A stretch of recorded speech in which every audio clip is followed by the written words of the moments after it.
Ne besojmë që vendi duhet me i pas institucionet e konsoliduara, që ku vendi duhet me u konstituu dhe se qeveria e re duhet të votohet, por për ndodhur kjo, se cili duhet ta luajë rolin e vetë, përgjegjësinë që ka marrë nga qytetarët, por në radhë parë, partia që ka dalë e para.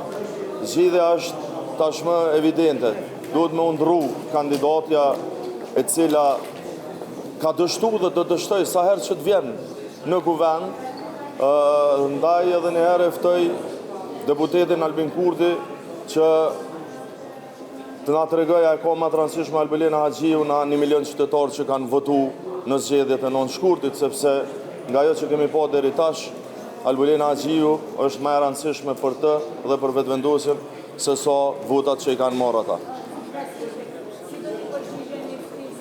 Si që dini, sot kam mbledhjen e kryesisë, është mbledhje rregull që ta dini, ne i mbajmë mbledhje të mërkurave dhe do ta diskutoj me kolegët e mi këtë propozim që tashmë e keni pa dhe ju në media, kam lexuar edhe unë e që e ka dhënë zoti Abdigjiku.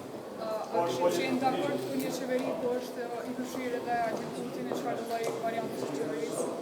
Sa po të përgjigja që këtë çështje do ta trajtojmë në mbledhjen e kryesisë. Nuk ju jap përgjigje para se me i respektu kolegë. Fillimisht do të bisedoj me kolegët e mi, të cilët e kanë besimin e votuesve të Partisë Demokratike të Kosovës dhe të cilët e kanë edhe përgjegjësinë si organ ekzekutiv. Po normal, po në herë do të diskutoj me ta, juve ju njoftoj se s'është shumë vonë, sot masdite do t'ju tregoj. Ne jemi të hapur, jemi të vetmin që kemi diskutuar me krejt. Unë e kam taku të gjithë.